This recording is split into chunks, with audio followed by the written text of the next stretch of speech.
This is a presentation of Northeast Streaming Sports.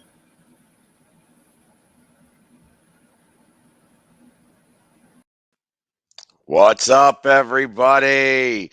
It's another Birds Breakdown, and here we are on a Tuesday after Monday Night Football, and we are broadcasting live on Facebook, YouTube, Twitter, Twitch, and the Northeast Streaming Sports Network. Well, not really a lot to say. Good to start off this show. It's like this was a total dismantling of this team. Mm-hmm. And even I thought early that they when Dallas came right down the field, I wasn't concerned about that. It was like, all right, they got a touchdown in the first 3 minutes of the game. Okay. When he threw the interception on the following drive, Yeah. I was like, that wasn't the right play call there. I don't think he should have thrown the ball, but let's see how it plays out. And of course, Fletcher Cox with a I don't know if that was a fumble I guess it was a fumble recovery and not an interception because obviously Dak did not have any interception. So and even then it was like, okay, maybe they're trying to figure something out and work this out.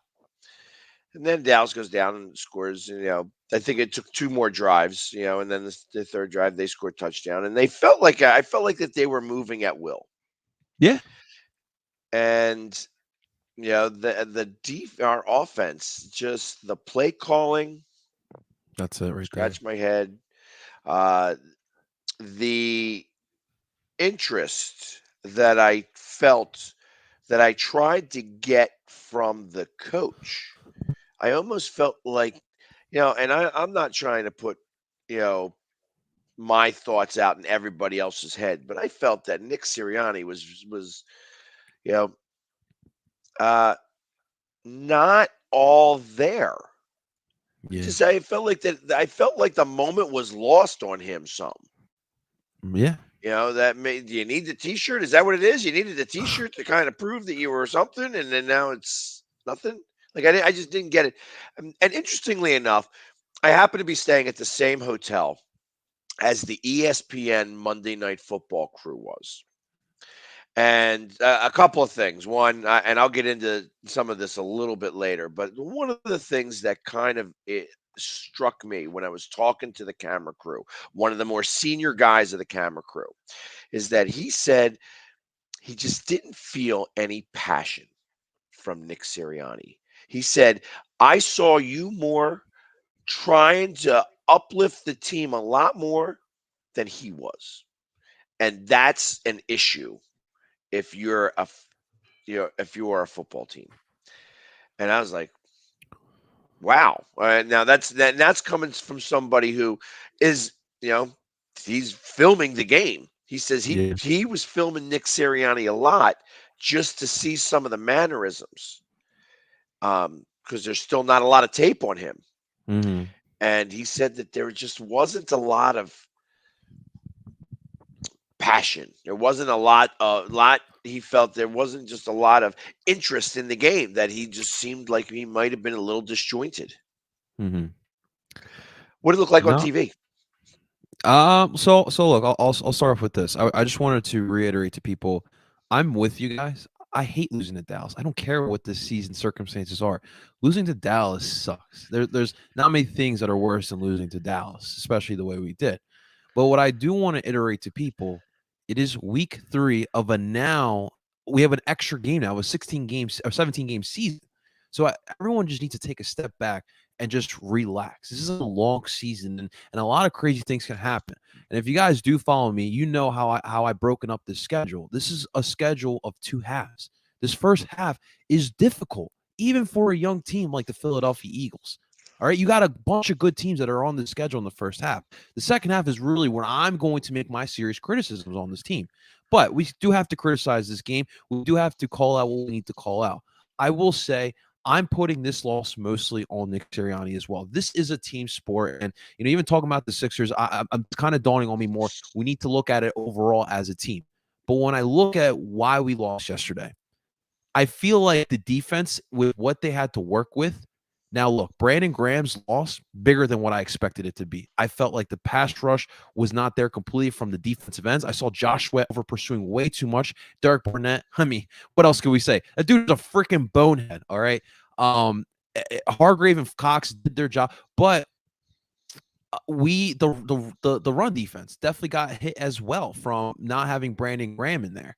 But when the defense, I felt like did the best that they could, the offense, and I'm not here to kill Jalen Hurts. I'm not even here to kill this offense. What I'm going to kill is this terrible game plan and play calling by Nick Sirianni. Dude, we just went through a week of criticizing you for some terrible short yardage calls that you made.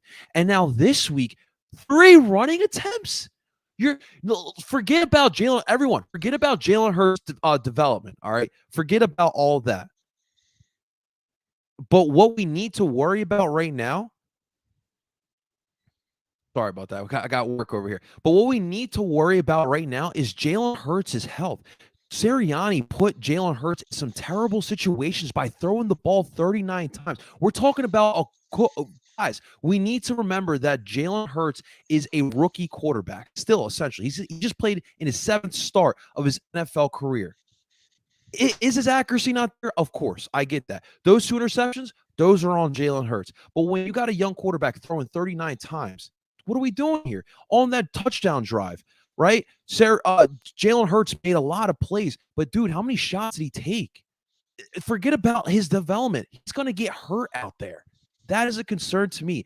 I just don't know what Sirianni was thinking. I don't know what Sirianni from the Niners game till the Cowboys game, what he went through in his head, because I didn't see, and if anything, I saw a decline. And to your point, I will say I do see what you're saying about the passion. What I saw from Sirianni's sideline was a guy. It seemed like the moment was a little bit too big at times. I saw him with his head down. He was wandering back and forth. He looked very nervous, and that's things that does not bode well for us. He's going to get ripped apart all week again. And now we're in week 3. These guys have some serious adversity, but I think Sirianni is going to have to deal with most of the adversity there. Because, look, this Dallas Cowboys defense, we made them look like the Seahawks defense from 2013. This defense is not that good. And I'm hearing everyone say, hey, the Dallas Cowboys defense is back. Dan Quinn's knows what he's doing. No, we shot ourselves in the foot. And credit to Dallas because they took advantage of it. And I will say this, Micah Parsons, that dude's legit. That dude is absolutely legit. The versatility from that kid to play and then to be able to play linebacker as well, crazy, absolutely crazy. So to me, I'm putting this loss on this Eagles offensive game plan. It wasn't good enough. It was actually terrible. And when you got a veteran team like the Dallas Cowboys, I told you I thought the Cowboys would win the division at the beginning of the year. I still think that. It hurts me to say, but that right there is the reason why I think that they will win it. They put the better game plan together, and we just didn't step up on a primetime game. They were by far the better team.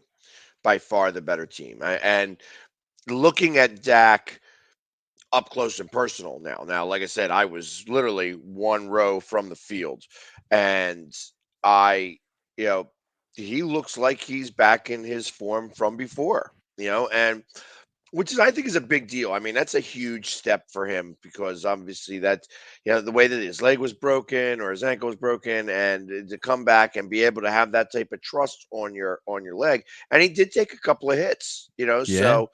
I mean, it wasn't like he had a clean jersey. You know what I mean? He did get knocked around some. However, he was able to perform, and when you think about it, and I think about all the different things that have been going on and the offensive penalties. I mean, obviously, between the offensive line now, and again, we're having the issue with the offensive line where it's starting to crumble in terms of, injuries and stuff like that. I mean, Sayamalu now is out, and obviously Sayamalu was not my favorite player on that offensive line. But as we were moving forward, it's like, okay, well, at least he was out there a lot. You know what I mean? So he worked with these guys a lot. But Brooks And is out.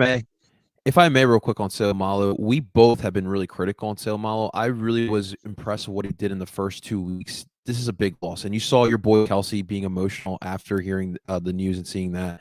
It is a big loss, and the injury bug is back, guys. It's back.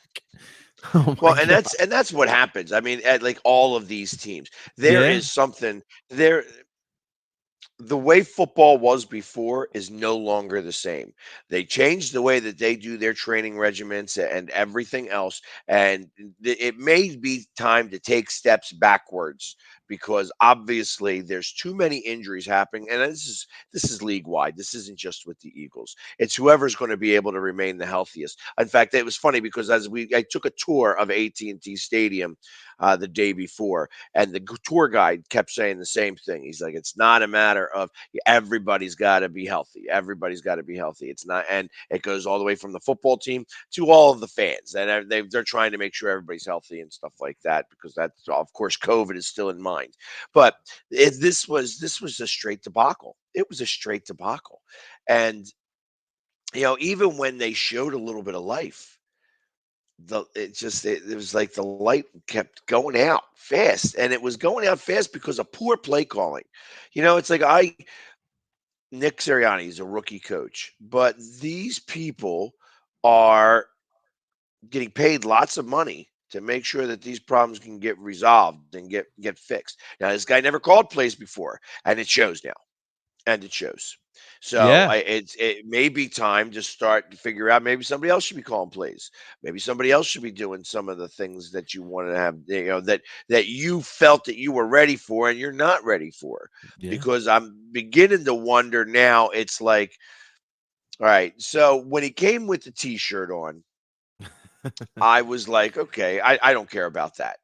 It's But yeah. maybe that is the sign of some bigger problem. That he isn't ready to be a Mm, head coach. Yeah, Doug Peterson in his first year, when he said, we're gonna love him up, you know what I mean? And he got blasted for it. But it made sense because he was trying to get a certain culture in the locker room. right. Here, the culture is supposed to be competition, competition, competition, but the guy at the top's not competing. Hmm. And that's what I have the problem with. When I feel that the coach who is, you know, from day one said competition, competition, competition, and he's not competing, or at least I feel like that he doesn't even know how to compete. Maybe he wants to compete. Maybe he has the desire to compete, but I don't think he knows how to compete. And that's the problem. And that's Yeah. starting to become the issue. We've got a few more weeks to figure this out because obviously our life ain't going to get any easier. We have Kansas City who's coming off of 2 losses. We have Carolina who's 3-0 as of right now. Then we have Tampa Bay you just lost a tough one, against the Rams, and I'm sure they're going to be all fired up. Yeah. And then it's like at that point, then we have Vegas, you know what I mean? Which seems like it's going to be a lot of fun, but at that point, we could be 1-5. I honestly, I think we need to start preparing ourselves to that reality because I just in the next couple games that you mentioned, I just don't see a way that we can get a second win. And I think, like I said in the beginning of this episode, I think that this season is going to start for the Eagles in the second half.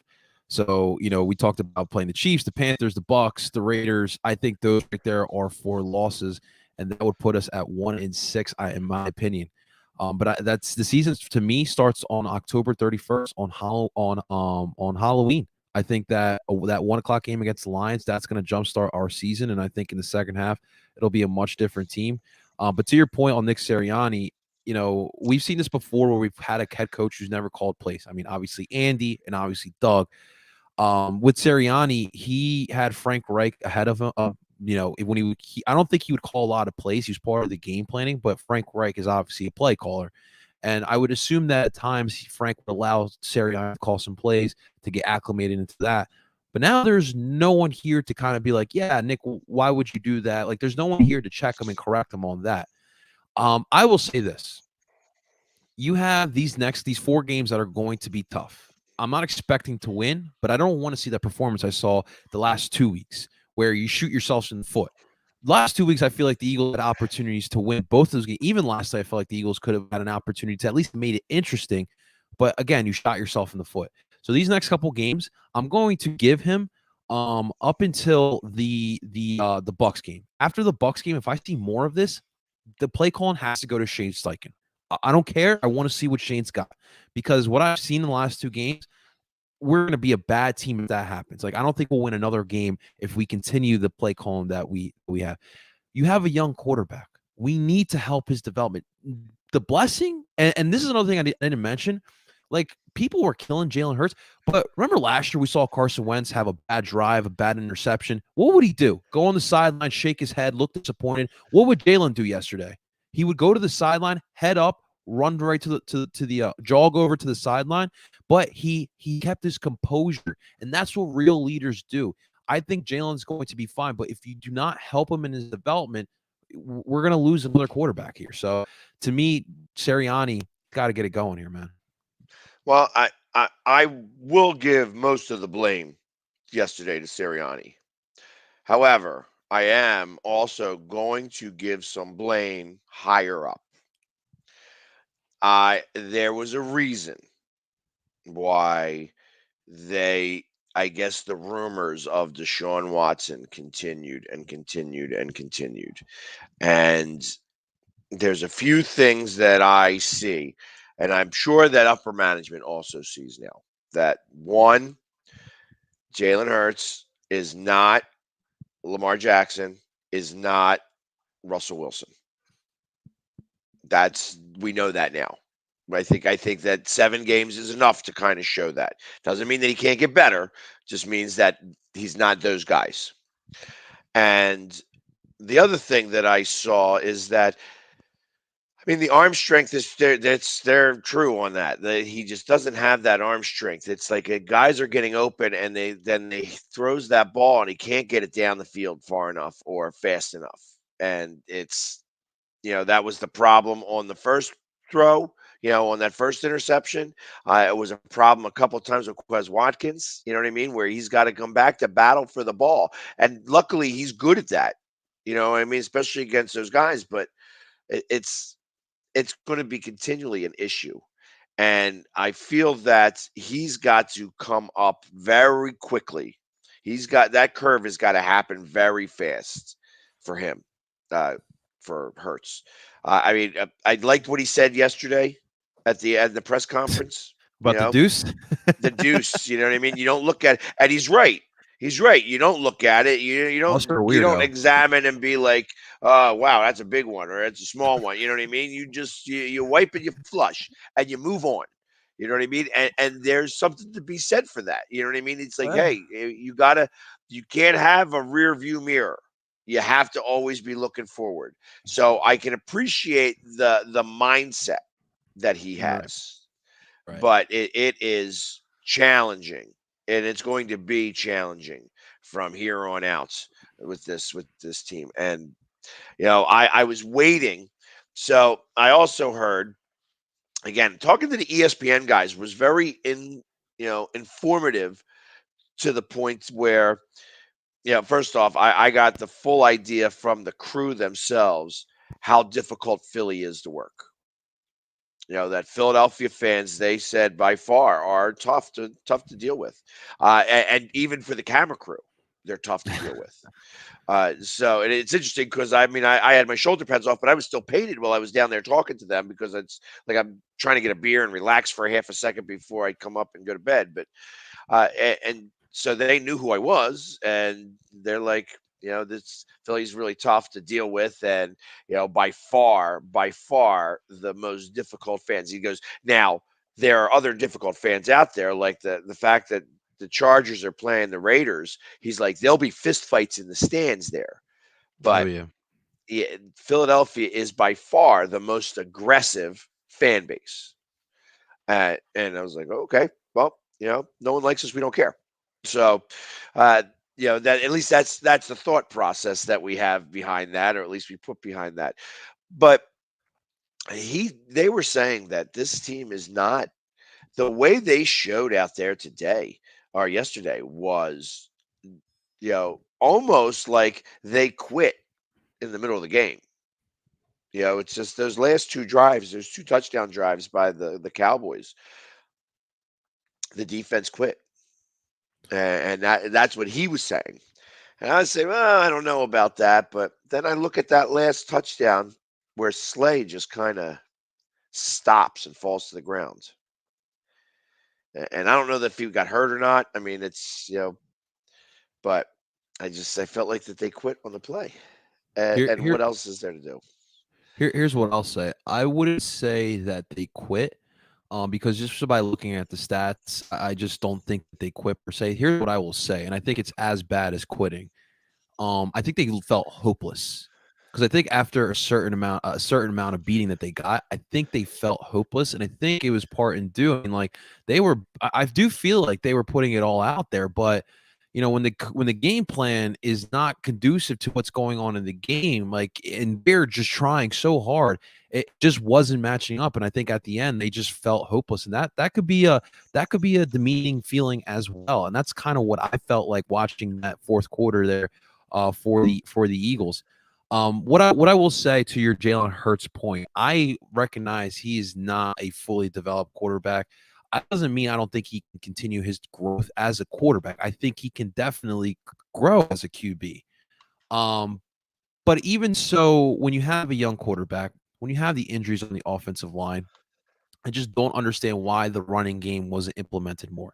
Just imagine, like Dillard, by the way, terrible. Absolutely god awful. I did not like what I saw at all. It didn't matter who's on the he made Randy Gregory look like Reggie White out there. That was just terrible what I saw. But when you have a young offensive line, the best way to just give them a little bit of confidence is just to put their knuckles down and just go straight forward and run block. And why isn't it? Why is it that the case? I'm sorry, but I have to look at the fact at the article from this past summer with the Athletic. Is it that the Eagles front office and the upper management do not want a power running game? Are they so against it that they won't allow Siriani to implement that as the main thing with this all? Because when I look at this offense has to be started by the running game. When you have the weapons that you have a big offensive line, you got a Miles Sanders, you got a Kenneth Gainwell, and you have a running quarterback. Why not run the ball? I just don't get it. That to me is what I want. And if we don't run the ball in these next couple of weeks, there's no chance of beating the Chiefs, the Bucks, or the Panthers if we even thought we could. So I do wonder, like, what is going on in the game plan? Does Sirianni have limitations to what he can actually put in there? Because throwing 39 times is just mind-boggling. It just makes no sense to me. Well, I hear you, and ultimately, I mean, if that's the case, then why don't you just come down on the field, Howie, and start coaching? You know what I mean? That's I'm that's with you. ultimately if you think that if that's what's really happening. I don't know that that's the case. I felt like that the play calling was fairly juvenile. Like it was just not good play calling, not good. It was stubborn. It was stubborn, I would say. Yeah, I guess. I mean, well, yeah, let's go to our statistics. Statistics are brought to us today by Philly Sports Trips. Philly Sports Trips with trips to Carolina and Vegas still available. Go to phillysportstrips.com and book your flights, tickets, everything that you want. They do it a la carte, so you can do whatever you'd like. You can get tickets at a tailgate, or you can get flights, hotel, and all the accommodations. So Yep. definitely take a look at that, phillysportstrips.com. Let me ask Anyways, you real quick. Let me ask you real quick. On that Philly sports trips, did they make a detour to Atlanta before they go back to Philly? no, we don't. It wouldn't be so bad if we did. At least we could say, hey, yeah, well, at least we won here. But all right, so uh, the passing. 39 attempts, obviously, 25 completions for 326 yards, 2 touchdowns, 2 interceptions. He was sacked twice for a total of 23 yards and 86.1 passer rating. In For his counterpart, Dak Prescott has 21 for 26, only 238 yards, 3 touchdowns, no interceptions. Was sacked 4 times for a total of 18 yards and a passer rating of 143.3. The leading rusher for the Eagles was Jalen Hurts, where he went back another 9 times and wound up having to run the ball. Got for 35 yards. Miles Sanders, 2 rushes, 27 yards. Now, that sounds like a great first quarter statistic, but that's it. 3 times rushing the ball. Gainwell had one rush for 2 yards. 3 times rushing the ball. Really? I just Really? don't get it. Like 3 times? 3 times we had a play called. The second rush went for like 24 yards. Why not come back for it again? I was starting to yell, why don't we run the ball a little bit? Let's slow down the clock. Like, I understand they were getting ahead. When they were ahead 21-7, we needed to slow the clock down. We needed to rush. We needed to keep the ball in our hands some. Because again, we lost the time of possession here 35-25. Oh my So God. Yeah. they had it for another 10 minutes longer than us. And They no were running wonder the the ball. defense was tired. They rushed the ball. They had 41 rushes for 160 yards. They have the Zeke Elliott balance attack leading. that I want here, man. They got that nice bounce attack with Zeke and Pollard, and that's what I would like here. Like, and they had the right game plan. They ran the ball effectively with both those guys, and then they used that play action. You look at that first drive. You ran Zeke a couple of times, and they hit CD Lamb over the top, and that led to the Zeke short touchdown. But yeah, you're 100% right. Like, I didn't even mention that. Like, by running the ball, keeping the ball away from that Dallas offense, which is pretty damn lethal, and we had our difficulties with it as well at times throughout the night. So it just makes no sense. It makes no And sense. the other thing I have to say is I hate it when I'm right. And I said I was talking on the NFC East show on Sunday with Jim Jeffcoat.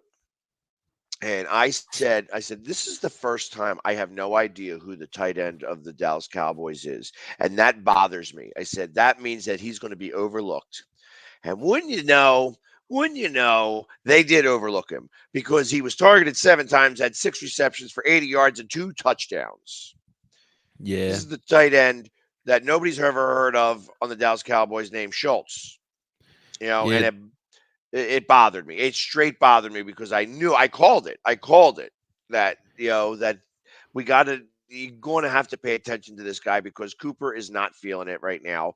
Lamb is going to get his a little bit, and that's going to be the guy who's going to be the important part.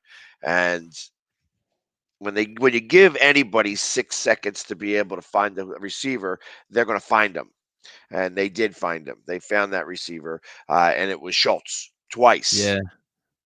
And with Dalton Schultz, here's the thing: we were all concerned about those outside weapons for the Cowboys with CD and with Amari.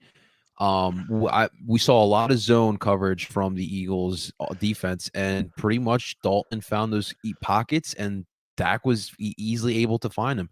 And of course, having weak linebackers that we do. And look, I love Alex Singleton. I love the man he is. I love the leader that he is. I love the hard working mentality that he has. But when you have this linebacking core, and Eric Wilson's been a bust in my opinion so far, it's just not conducive. That is our weak point. Teams know that. The Niners exploited it. The Cowboys exploited it. And Dalton Schultz was able to get open. There was no one to cover him. There was just flat out no one to cover him. And that was kudos to the Dallas offense. They knew that we were going to key on those two. And look, we held both those wide receivers. Both those guys, CD and Mari, had 3 catches each. I think CD had like 60 some receiving yards. Mari had 50 some receiving yards. I'll take that. But then Schultz, he gets his, and that really kills because he got himself 2 touchdowns. So it's a concern. The linebacking core is really a concern.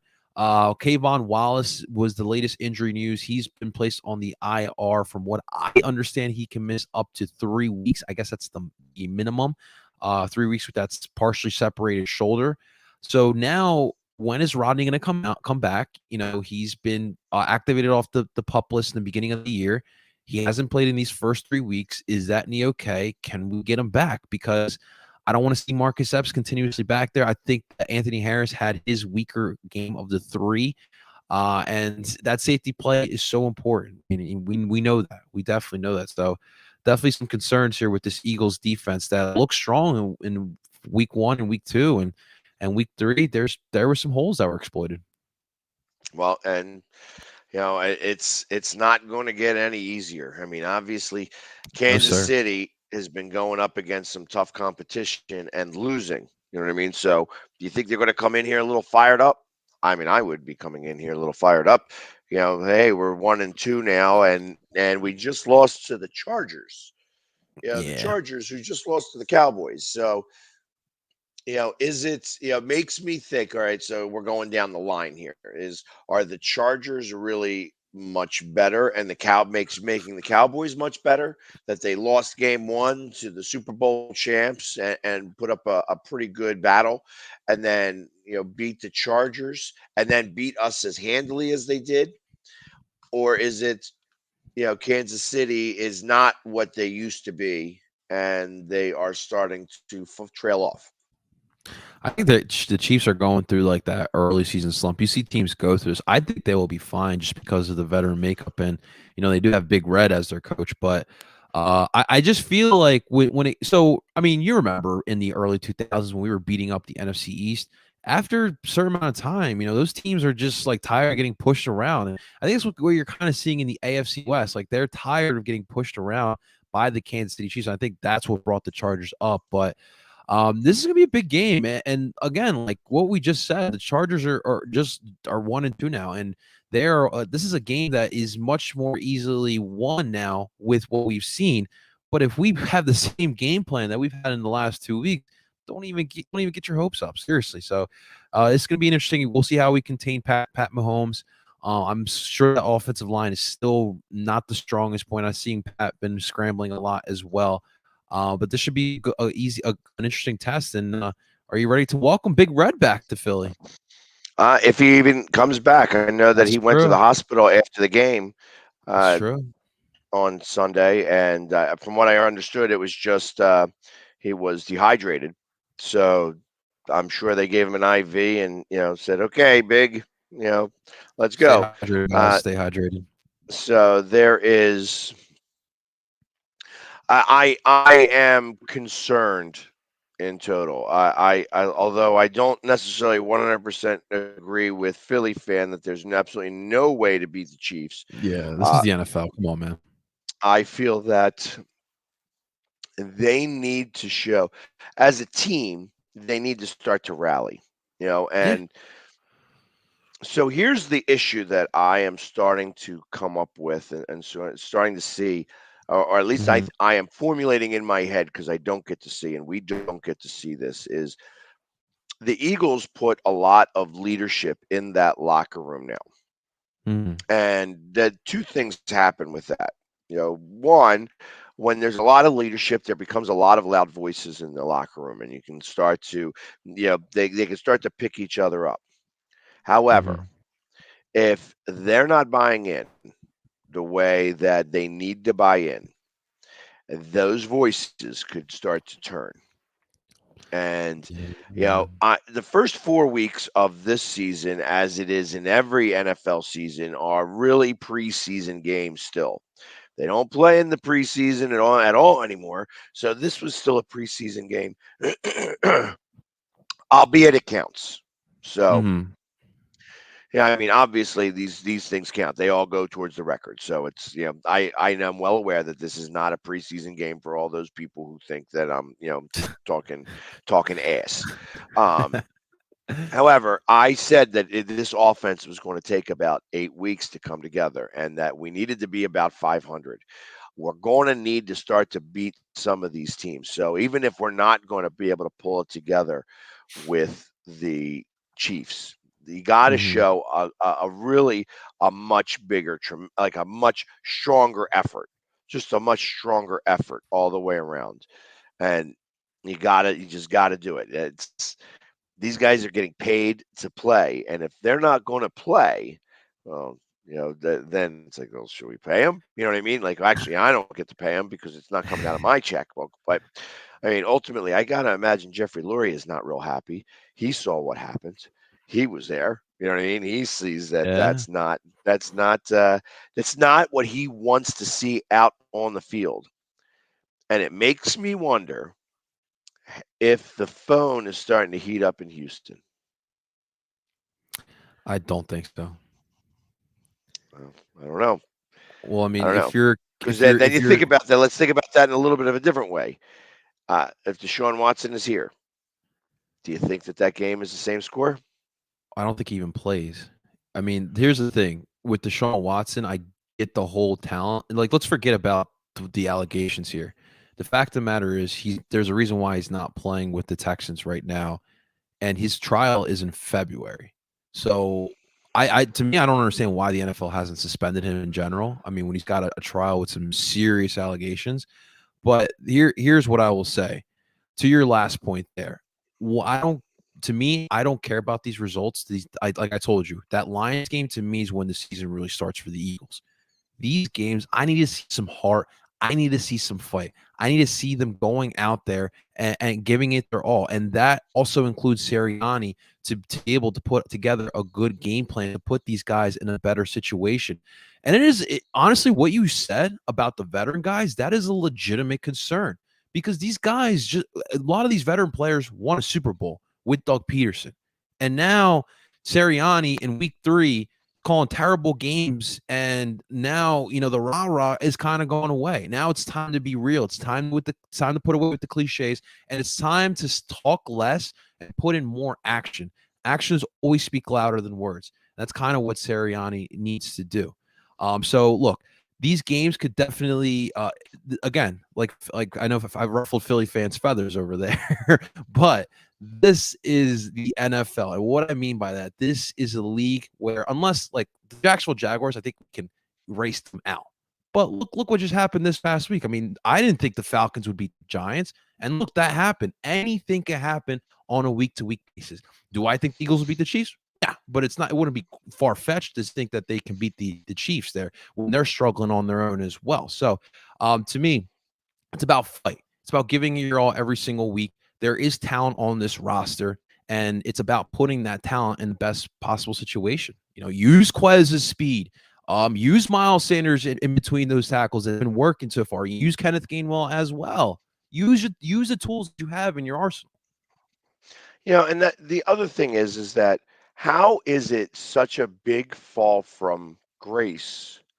How did you call such a great game against Atlanta and not the 49ers or the Cowboys? How do you do that? How is it that you fall so far?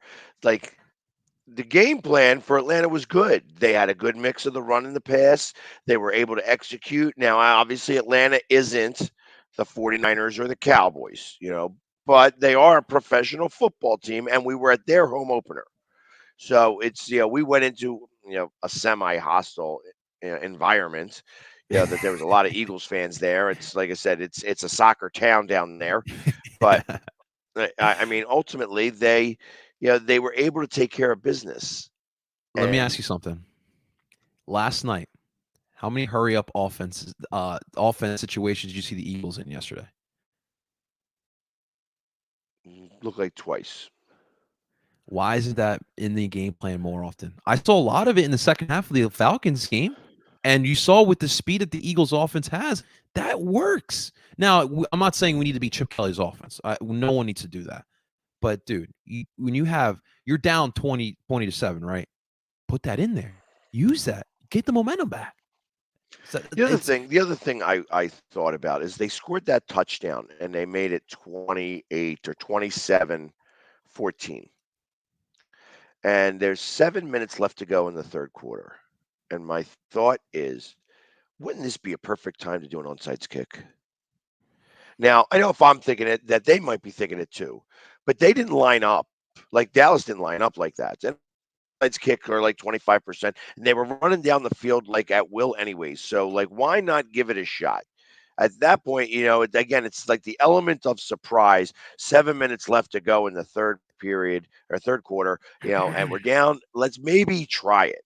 I'm with True Blue, and I mentioned it to him, and he goes, "Yeah, it sounds like a great idea, but that's why we're fans. We don't get paid the big bucks. It's like what do you know? You're only a fan. You know what I mean? And that's it. That's what do I know? I'm only a fan. Well, I know that there are times when I feel like I could call better plays. And when I can coach better than the coach is doing and I don't get paid, I have a problem with that. And I used to say that about Doug a little bit. Doug would be the one that would be making like bonehead mistakes, 4th and goal, and we don't have Zach Ertz out there. Well, now we know we're going to run the ball. Let's stack everybody up in the box, and I bet you they run the ball.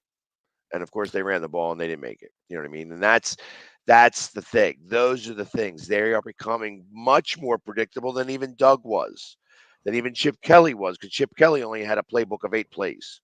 You know what I mean? So those are Yeah. the things that have to change, and we need to change them as quickly as possible.